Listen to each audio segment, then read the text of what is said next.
스스로 기분 나빠.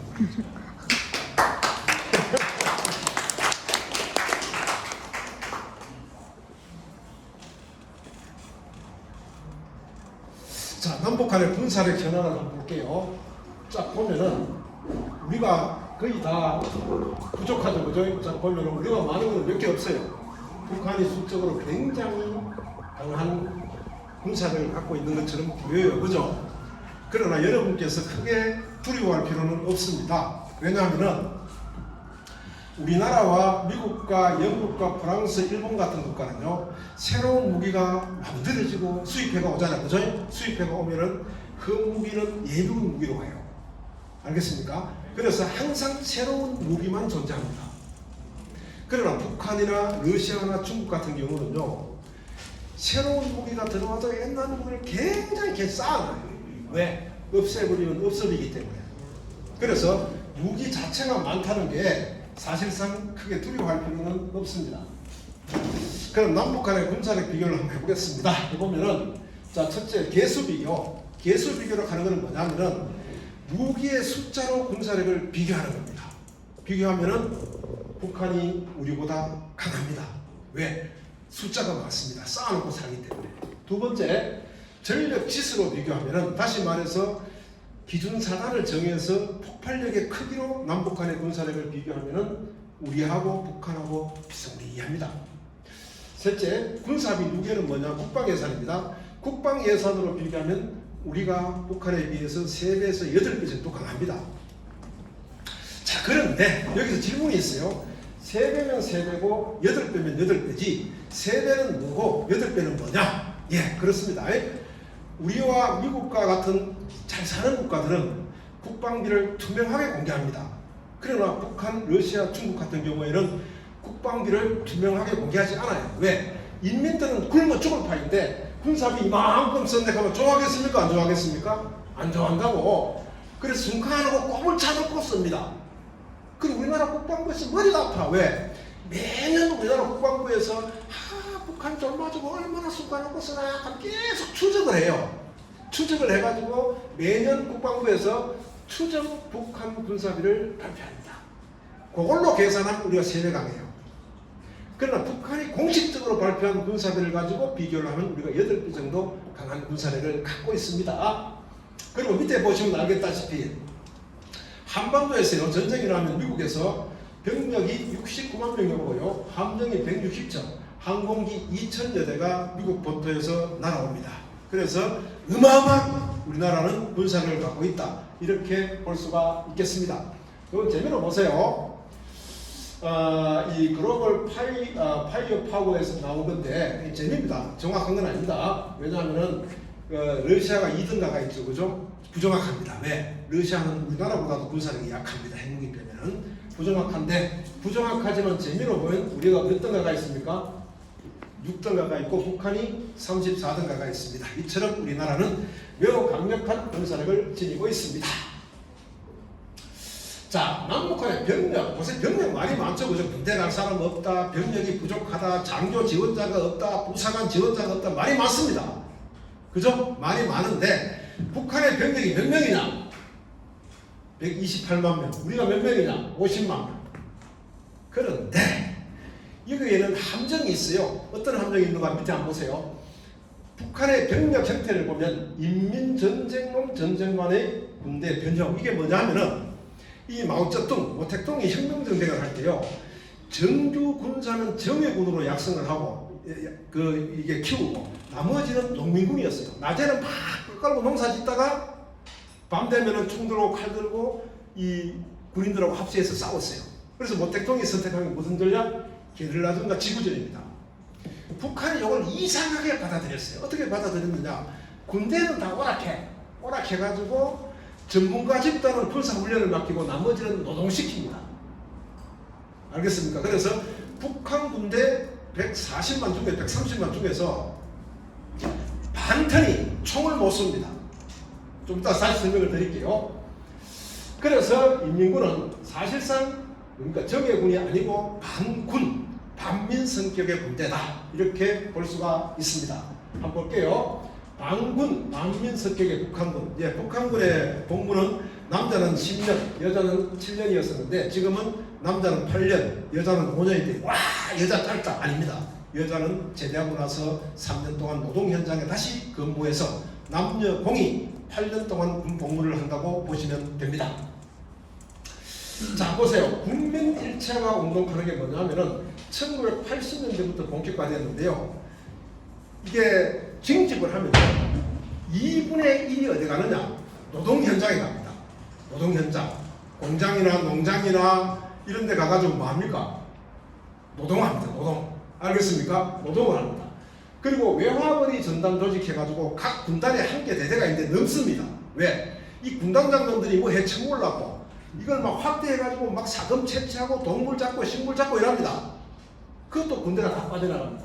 두 번째, 북한은 주 2회 의무 2주 1회 의무 연금인데 농봉민 때는 금토일 3시간입니다. 존재하는 군대조차도 훈련 상태가 굉장히 안 되어 있습니다. 예를 들어서 공군의 훈련 수준을 보면요. 우리나라 공군 조종사는 1년에 140시간 이상 비행을 합니다. 그러나 북한은 1년에 2시간 내지 3시간밖에 훈련을 하지 않습니다. 엉망입니다. 그리고 탄력, 북한에는 탄력이 엄청납니다. 7회까지는 교양, 얼마나 탄력이 많으면 7번까지는 교육시키고 다시 군대 지워줍니다. 8번째부터는 뭡니까? 생활제대, 제대시킵니다.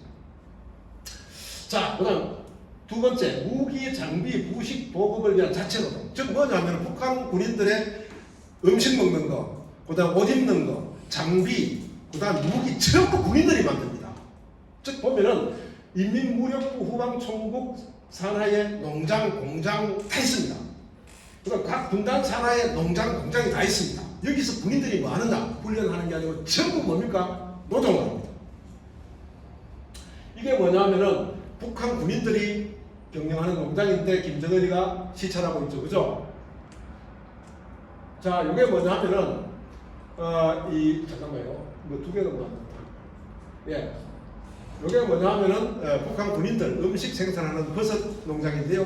북한 군인들이 일을 하고 있습니다. 이게 이제 북한 해군 함정들 중에서 누가 고기를 많이 잡았나? 그러니까 1년 동안 고기 많이 잡은 부대에 표창하는 겁니다. 이게 뭐냐면은 육종장, 이 사람들 이제 육종장, 그 군인들이 다 일을 합니다. 자, 그다음에 식품공장, 군인들 먹는 거 전부 다 뭡니까? 군인들이 일합니다. 자, 요거는 술공장도 군인들이 일을 합니다. 자, 요거는 뭐냐면 군수공장, 무기하고 군수공장인데 여기도 군인들이 일을 합니다. 이렇게 봤을 때요, 정확하지는 않지만은 일단 북한군 130만 중에서 한 70만 정도는 없습니다. 그 얼마나 없습니까? 노동 처음부터 훈련소도 안 갑니다. 70만은. 어디 갑니까? 바로 노동 현장으로 갑니다. 남아있는 사람들도 전부 다 뭡니까? 군수공장, 농장 다 일합니다. 그것도 20만, 30만 또 빠집니다. 그 북한군이 몇 명? 30만이죠. 30만입니다. 그래 북한 군대의 군인은 약 30만 명 정도다. 이렇게 보면 여러분들께서 정확하게 이해하신다. 그렇게 보면 되겠습니다. 자, 우리나라를요 북한으로 환산하면 엄청납니다. 우리나라 군대는 정비화되어 있어 북한하고 달라요. 돈이 없어 훈련을 못해. 포도 못 쏘고 총도 못 쏘요. 그거 군인 아니에요. 이렇게 훈련하면은 남한군은 2배로 계산해야 되고요. 전역한 장교나 부사관도 추가해야 되고요. 국가정보원과 보안경찰도 추가해야 되고요. 맞아요. 사회보호원, 민방위, 경찰, 소방 우리가 훨씬 더 예비역도 많아요. 우리나라가 북한에 비해서 군대가 없다. 이거는 거짓말입니다. 여러분께서 그렇게 믿으시면 안 됩니다. 자, 남북한의 육상무기 한번 볼게요. 육상무기 중에 가장 중요한 게 전차전구죠. 북한 전차는요, 과거에 뭡니까? 80년대 이전까지는 T-62, T는 탱크고 62는 설계한 연도예요. 62년도에 설계한 탱크를 몰고 다녔어요. 80년대부터는 천마호, 폭풍로, 성군호, 와, 이런 막 무시무시합니다. 천마호, 폭풍로, 성군호. 2020년도에는 F2020 엄청납니다. 근데 이거 아니에요. 이게 뭐냐면은 천마호는 T-62의 역설계입니다. 역설계가 뭐냐면 북한은 탱크 사가올 돈도 없고 만들 기술도 없어요. T-62 한 대 갖고 와가지고 부숩니다. 부사가고 부수는 순서대로 설계도를 그려요. 그 설계도 가지고 저거 공장에서 만든 거예요. 그럼 이퀄 투 T-62입니다. 아시겠어요? 그 다음에 폭풍호 T-62, 성군호 T-72, M2020 이란에 뭐 줄피가르 3냐 T-72냐 하는데 이것도 T-72의 역설계입니다.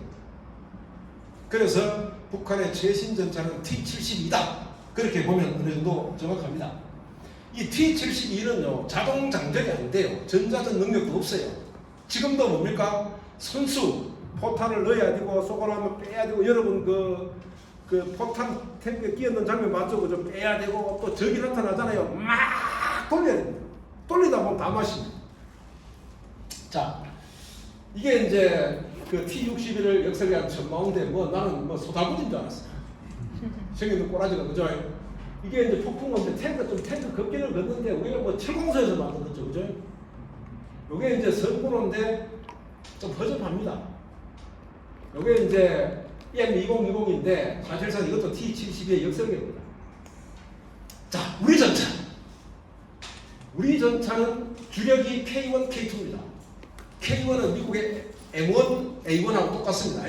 그 다음에 K2는 우리나라가 자체 개발하는데 흑표라고도 하는데 세계 최강의 전차입니다. 지금 유럽에서 탐내고 있는 전차가 뭐다? K2입니다. 이게요, 북한하고 우리나라하고 붙어봤어요. 언제 붙어봤느냐? 이라크 전쟁 때. 이라크 전쟁 때 이라크 공화국 수비대의 전차가 T-72였어요. 우리 전차가 뭐였습니까? 미국의 전차가 M1A1, 한국에 있죠. K1A1. 그죠? K1A1은 K1 계열이에요. K2 계열보다 한 단계 아래에. 아래인데 붙었어요. 어떻게 붙었는가? 아파치 헬기 1개 대대 미군 기준 24기. 그 다음에 M1A1 한 개 대대 미군 기준 58대가 붙었어요. 몇 대? 공화국 수비대 T-70 500대하고 붙었어요. 1시간 만에 끝났어요. 그죠? M1A1 한 대도 안 나부러졌어요. 아파치 가디언 헬기 한 대 출항하고 이라크 공화국 수비대 T-72 탱크 완파됐어요. 그 북한은 전차가 없다. 그렇게 보면 되겠습니다. 자, 이게 우리가 K1. 그 다음에 이게 이제 K1의 아군대 냅두고요. 요게 이제 우리의 자랑 K2. 정말 무시무시한 전차입니다. 지금 현재 개발되고 있는 K3까지 나와 있습니다. 지금 예상하고 있습니다. 자, 이게 아파치 헬기인데요. 이게 그 한 개 대대가 사실상 나가면은 엄청난 위력을 많이 하는데 뭐 군대 내에서 뭐 아파치 헬기 필요 없니 모르니 하는 말이 있습니다. 지금 현재 뭡니까? 미국에서 36대 판매 승인이 됐고요. 지금 현재 36대가 있고 주한미군에 24대가 있습니다. 그런데 이게 화력이 엄청납니다. 자, 북한을 한번 보겠습니다. 북한의 장사전투. 자, 북한은 지금 현재 8개 포병여단 570문이 우리 남한을 향해서 있다. 이렇게 추정을 합니다. 추정을 하는데, 자, 첫째 170mm 자주포 한번 보겠습니다. 이 자주포는 사실상 경기도와 서울 일부를 겨냥하고 있는데요. 이게 뭐 분당 두세 발을 발포하는데 사실상 이게 크게 170mm 자주포는 정확도가 없어요. 근데 240mm 방사포도 정확도는 떨어지지만 이보다 위력이 있어요. 이 최대 사거리가 쭉 나오는데 타격 범위가 서울 전체로 들어갑니다. 이게 이제 570문이 우리 남한을 향해 있다 이렇게 나옵니다. 나머지 뭐 300mm, 600mm 이런 거는 있는지 없는지 모릅니다. 왜냐하면 실험만 했다 하는데 잘 모르겠습니다. 공식적으로 배치된 건 없습니다. 자, 북한에서 나오고 있는 3.1 전쟁 시나리오. 이게 뭐냐 하면요. 북한에서 공식적인 문서라기보다는 북한에서 나오고 있는 3.1 전쟁 시나리오인데 첫째 날 저것들이 말하는 불만항진 장사정포 30분간 25만 발 미사일 1000발을 쏘고 5만 명의 특수부대원을 군사기지와 기관산업시설을 장악한다. 이거 안 돼요. 왜 안 되는 줄 아십니까? 자, 첫째 장사정포를 30분간 25만 발 쏘고 미사일을 1000발 쏘려고 하면 북한 전역에 있는 장사정포를 휴전선으로 나오게 해야 돼. 근데 우리는 북한을 들여다보고 있어요. 뭐로? 미국의 군사위성과 우리의 고고도 무인정찰기 글로벌 호크가 북한 상공에서 무기 전라지고 무기 옮기나 다 보고 있어요. 옮길 수가 없어. 안 돼. 그 다음 5만 명의 특수요원을 낙하산을 태워가지고 대도시에 점령한다 하는데 이거 불가능해. 뭐로 태워옵니까? 우리 공군이 있고 그 대공 무기가 있고 방어 시스템이 있는데 일각에서는 이런 말도 해요. AN2기가 아니나 이 비행기도 아니에요. 이거 나무하고 첨가 만드는 건데 비행기 한 대 10대명밖에 못 태워요. 그리고 이거는요, 이게 이제 우리가 300m 정도 나기 때문에 소총 갖고도 잡아요. AN2기에 대해서 너무 두려워하는데 이거 아무것도 아니에요. 이거 벨벨벨벨벨벨벨벨 이런 날아다니는 거예요. 그래서 겁낼 거 없어요. 그래서 불마당질 이 자체가 불가능해요. 두 번째, 15,000명의 군인을 대도시에 강화시킨다. 뭐로 강화시킬 건데? 그 다음에 전차 4,600와 장갑차 3,000대로 대도시를 공격한다. 이럴 수가 없어요. 왜? 북한에는 공군이 없습니다. 자, 여러분, 우리나라의 주력 전투기는 F-16입니다. 북한의 주력 전투기는 미그 29예요. 이 두 개는 붙어봤어요. 어디서? 코소보 사태에서. 코소보 사태에서 미국의 주력 전투기가 F-16이었고요. 유고의 전투기가 미그 29였어요. 둘이 붙었는데 한 판도 못 이겼어요. 미그 29, F-16을. 그래서 전쟁 막바지에 미국의 F-16이 뜨면은 미그 29는 도망가기 바빴어요. 북한에 공군이 없어요. 공군의 지원 사격 없이 전차 4,600대하고 장갑차 3,000대가 내려올 수 있습니까? 못 내려옵니다. 이것도 안 돼요. 1번, 2번이 안 되니까 3번은 자동적으로 안 됩니다. 자, 무기의 한계 한번 보겠습니다. 무기의 한계를 잠깐 보세요. 2010년 11월 23일에 우리가 연평도 포격 사건이 있었죠. 기억나십니까? 여기서 북한이 몇 발을 쐈? 170발을 쐈어요. 170발을 쐈는데 연평도에 떨어진 것은 80발입니다. 명중률이 북한의 무기는 50%도 안 돼요. 쏘면 여기 갔다 저기 갔다 막 날아다닙니다. 그래서 일단 북한의 무기는 명중률이 없다. 두 번째, 자 170mm 자주포 한번 보세요. 동굴에서 나와 사격하는데 15분이 소요가 됩니다. 그리고 최초 분당 최대 두세 발 쏘지는 이후로 5분에 한 발밖에 못 쏩니다. 포신이 불고 있다는 쏘지를 못합니다. 그 다음에 122mm 방사포, 이것도 마찬가지입니다. 명중률이 50%도 안 됩니다. 왔다 갔다 하는 무기입니다. 240mm 방사포, 재작년에 하는데 22분 걸립니다. 왜?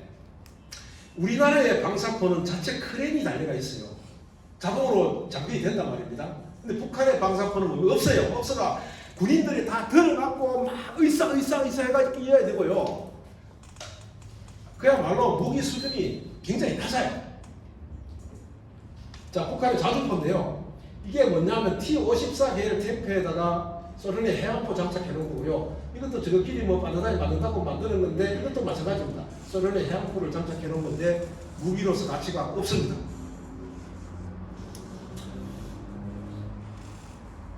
자, 남한의 대응 무기. 우리도 이제 한 310문 정도가 있는데 한번 보겠습니다. 첫째, 구룡. 지금 퇴역 수순에 있고 퇴역한 일부 구룡도 있습니다. 그 다음에 M270 MLRS. 이게 엄청난 무기입니다. 뭐냐면은 이게 집석탄을 터면은 이게 12발사 12발이 1분 만에 날아가는데요. 한 발이 뭡니까? 집석탄을 쏘면은 축구장 3개를 초토화시키는 무기입니다. 밑에 오번에 이제 우리가 2014년부터 배치된 천무, 이것도 마찬가지입니다. 이것도 집속탄을 쏘면은 뭡니까? 1분에 12발이 발사가 되는데 한 발에 뭡니까? 축구밭 3개를 초토화시킬 수 있는 매우 강력한 무기입니다. 이게 구룡인데 일부 퇴역되고 일부 무기로 넘어가고 일부 남아있습니다. 후방에. 이게 이제 M270 MLRS 엄청난 위력을 가진 다연장 로켓 겁니다. 이게 이제 천무, 우리나라에서 개발한 천무인데 엄청난 위력을 자랑하고 있습니다. 자, K9 자주포. 우리나라가 K9 자주포가 전 세계가 부러워하고 특히 폴란드라든가 이런 동부 쪽에 굉장히 수출을 많이 하고 있죠. 그죠? 수출을 많이 하고 있는데 더 생각스러운 건 바로 이겁니다. 지금 현재 K9 자주포 한 2대당 1개가 따라다닙니다. 탄약 장전 차량입니다. 군인들이 막 쫓아가서 끼어고 하는 게 아니에요.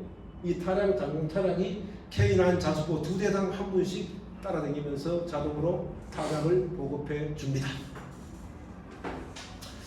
자, 그리고 우리나라에 또 강력한 무기가 있죠. 대포병 레이더. 자, 첫째 대포병 레이더 ANT-PQ 36과 37 칸이 있는데 좀 구식입니다. 구식인데 아직은 뭐 이렇게 저렇게 쓸만은 합니다. 자, 보면은 날아오는 포탄을 역추적하여 적 표병의 위치를 포착하는데요.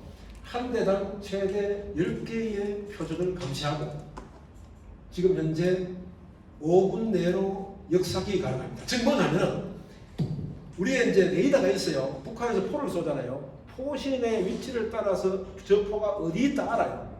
한 발 딱 맞으면 뭡니까? 대부분 적의 포병 위치를 알아요. 바로 쏘는데 몇 분 걸린다? 5분 만에 적 기지를 강타할 수 있습니다. 사실상 북한의 어떤 포든 한 발 딱 쏘면 끝입니다. 이것보다 더 우수한 게 있습니다. 이게 바로 아사 연평도 포격전 이후로 들어왔죠. 그렇죠? 이거는 뭐냐면 1분에 100개의 목표를 탐색하고요. 대응상까지 3분입니다. 즉 뭐냐, 북한에서 포를 쏘면은 뭡니까? 100개의 포병 기지를 다 탐색합니다. 포의 위치를 탐색해가지고 좌표가 딱 날라오면 대응 사격을 우리가 탁 해가 박살시키는데 3분입니다. 자, 그다음 또 한 개 있죠. 이번에 보급되는 대포병 탐지 레이더 2, LG 넥슨에서 만든 건데 이것도 1분에 200개의 표적을 처리하고 대응 사격까지 3분입니다. 다시 말해서 우리나라의 대포병 레이더는요, 북한에서 포를 쏘면은 이 궤적을 따라서 북한의 포병의 위치를 다 파악해가 3분 만에 대응 사격을 해서 포 기지를 박살냅니다. 그래서 북한의 장사정포는 한 발 딱 쏘면 끝이, 한 발 딱 쏘면. 그래서 그 한 발에 의해서 많은 피해가 오겠지만 한 발 쏘면 끝이다, 이렇게 볼 수가 있습니다. 자, 이게 ANTPQ 36, 이게 ANTPQ 37. 요게 이제 아스하는 건데, 요게 최신에 들어온 대포병 탐지 레이더 2, 이렇게 볼 수가 있습니다. 자, 여러분, 우리가 북한을 겁을 내는데요, 북한은 우리를 겁을 내요. 우리를. 왜 겁을 낸줄 아십니까? 아까 제가 이야기했죠. 북한에는 육군이 없어요. 북한에 공군이 있습니까? 없어요. 이미 붙어봤어요. 자, 그럼 북한에 해군이 있습니까? 없어요. 북한의 해군은 낮은급 호위함 한 대 빼고요, 전부 200에서 400톤급밖에 안 돼요. 200에서 400톤급 되면요, 파도가 1에서 2m만 치면 작전이 안 돼요. 200에서 400톤급 같으면요, 파도가 2에서 4m 치면 출항이 안 돼요. 자, 그럼 북한의 해군은 연안방어용이다. 해군이 없어요. 이렇게 봤을 때 북한은 육군도 없고 공군도 없고 해군도 없습니다. 아주 나약한 국가예요. 그래서 여러분께서 전혀 두려워할 필요가 없다. 게다가 이번에 우크라이나 전쟁이 있잖아요. 그죠? 거기에 엄청난 무기를 공급을 했어요. 그리고 병력도 갔어요. 지금 현재 북한의 무기는 텅텅 비어 있어요. 향후 짧게는 5년, 길게는 10년 동안 전쟁 수행 능력이 전혀 없습니다. 그래서 여러분께서 북한을 두려워하기보다는, 그죠? 이 북한은 그냥 나약한 우리의 독보에 불과하다, 이런 생각을 가지면 좋겠습니다. 감사합니다.